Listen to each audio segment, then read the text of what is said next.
Yo, what up, YouTube? The Manchester Hole tragedy. Students trapped in flooding cave. Okay, this don't sound too bad as the other ones. I mean, it's still fucking bad because trapped in a cave and it's fucking flooding. I mean, that's still a fucking horrible way to fucking go out. But at least you not fucking like these and shit stuck in the little ass space. All right, let's get dope. When a sudden rise in water traps teenagers in an underground cave, their guide does all he can to save the panicking students. With only a few minutes of air remaining, a catastrophic squeeze through a narrow tunnel will be devastating. This is the fatal breakdown of the Manchester Hole tragedy. Oh, they An are. eighth grade overnight GGs. trip is the highlight of the year for students at the Tadcaster Grammar School in the United Kingdom. Right. It was a week of camping, hiking, and caving with their classmates and a few teachers at an outdoor education center run by the county. Joseph, Amy, and Charlie were looking forward to the freedom of the lush countryside with no parents. They were 13 and 14 years old, in their last year before high school. The Christmas break was right around the corner, and spirits were high with the vigor of youth. School The group trip. headed out to Bewerley Park Outdoor Education So Center. you tell me a school trip, y'all decide let's go crawl in a fucking cave. You know what? I'm not even gonna. North Yorkshire. It was just the first day of the long-awaited trip, and the kids were divided into smaller groups to start the first activity. There were nearly 100 students divided into 9 groups. Amy, Take Charlie, and kids Joseph. caving. Right. What's better fun than let's take kids caving in some narrow ass fucking tiny ass cave? What could possibly go wrong? Again, I'm gonna have to keep pointing out. I haven't seen one black person in none of these videos that we've been watching. That's the only thing I'm gonna keep saying. No shade. No shade. I'm gonna keep saying no shade. Alright, no shade. I'm just saying. I haven't seen one. That's it. Just gotta 8 throw that other out there. classmates and their math teacher as the adult supervisor. Some groups were off to hike and check out the river. Others would be fishing and rock climbing. Don't phone This them, group would be going down in the Notterdale Cave. Huh. If I was still in school and I found out we was going on like a school field trip and I found out this is what we're gonna be doing, I'm suing the fucking school. I'm gonna have my mama sue the school. I'm sorry. Cause pretty much you're telling me, cause you know I'm gonna think to myself, are you trying to kill me? You trying to kill me. That's what I'm gonna just think.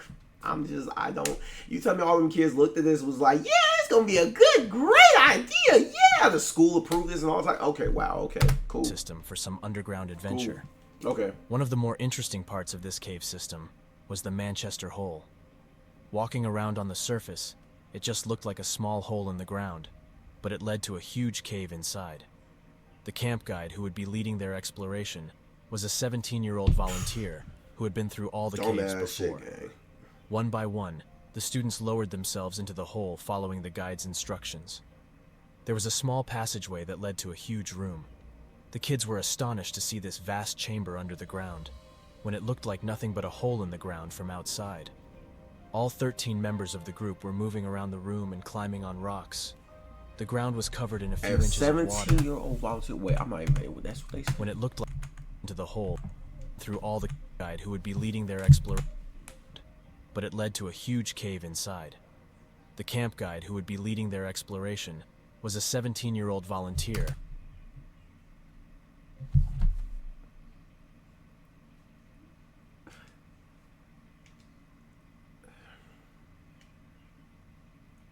This really got improved. Like this whole trip, this whole thing really got approved.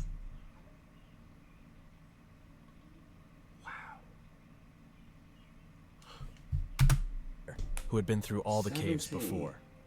One by one, the students lowered themselves into the hole following the guide's instructions. There was a small passageway that led to a huge room. The kids were astonished to see this vast chamber under the ground, when it looked like nothing but a hole in the ground from outside. All 13 members of the group were moving around the room and climbing on rocks. The ground was covered in a few inches of water, Exactly. but they That's were what all it wearing should- their rubber boots, so it was fun to splash through the puddles and trickles of water. The ceiling in this room vaulted up 50 feet and had stalactite formations growing down from the top in an area nearly the size of a football field. It was an interesting Kids first leading exposure to kids. caving, and the kids had gotten past their initial anxiety from squeezing down into the hole to get here. After passing through the cave, another tunnel led out of this Let me room. tell you humans something, okay? A little word of advice, okay?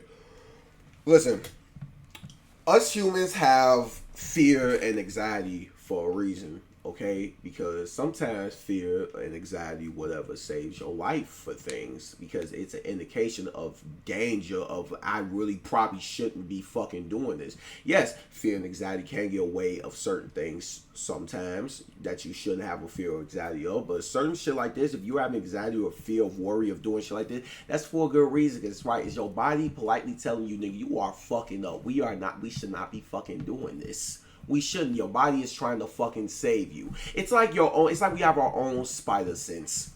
It sits in danger like this is like a no-no. Like, what the fuck am I doing right now? So the thought of me doing something like this is not even in my head because my man already knows I would never do nothing like this. But hey, I guess not everybody like that. The next, they had to climb down rocks through a muddy path that went down lower and lower underground. After several minutes, the tunnel opened up into another larger room, but nothing like the first one.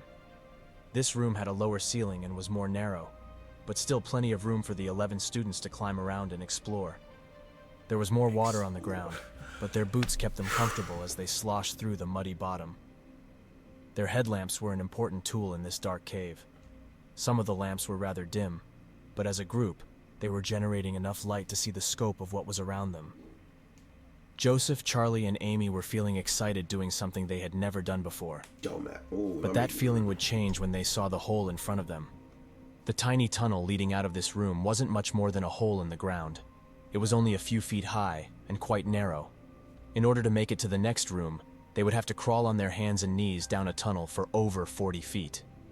The path was irregular and moved left and right, then dipped down and back up. Some rock formations jutted out into the pathway, but they were able to pass over and around all the obstacles. This tunnel had a muddy stream on the bottom, which got everyone's clothes wet and muddy. They were nervous with the low light and inability to see past the person in front of them, but also exhilarated when they reached the end and were finally able to stand again.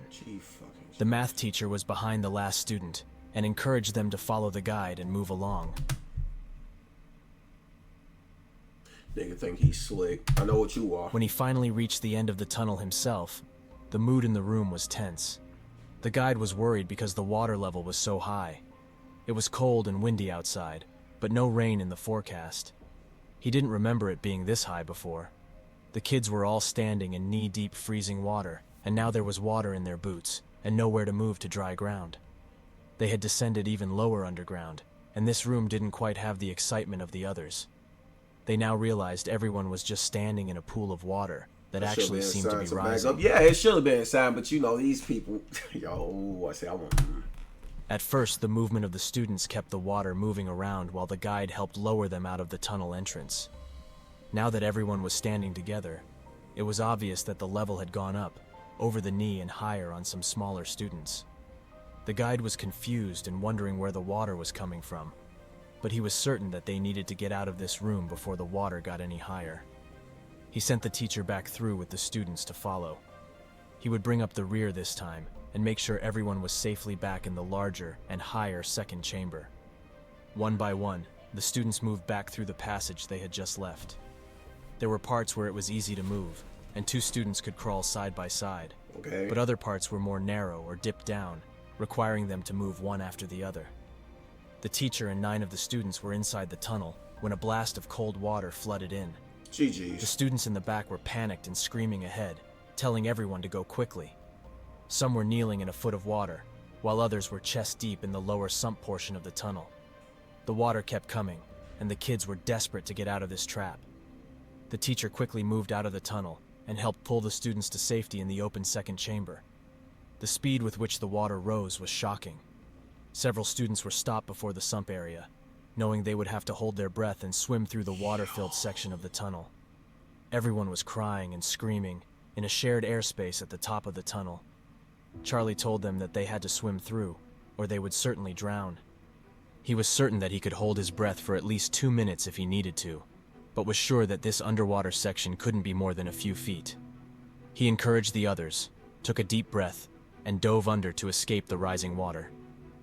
Back in the last chamber, there were only 3 people left to enter the tunnel. The guide instructed a tearful Amy that they must swim through the tunnel now, or they would certainly drown. The water had come in a quick pulse, rising up to their shoulders and almost filling the tunnel. Their only means of escape. Joseph, Amy, and their guide were entering the tunnel with very little air remaining. There was a small pocket near the entrance, but they had to hold their breath and dip their heads underwater to pass rocks and stalactites. In one of these underwater sections, they ran into bodies of the students ahead. The guide was planning to catch their breath here in the air pocket before swimming through the flooded sump, but there was no room.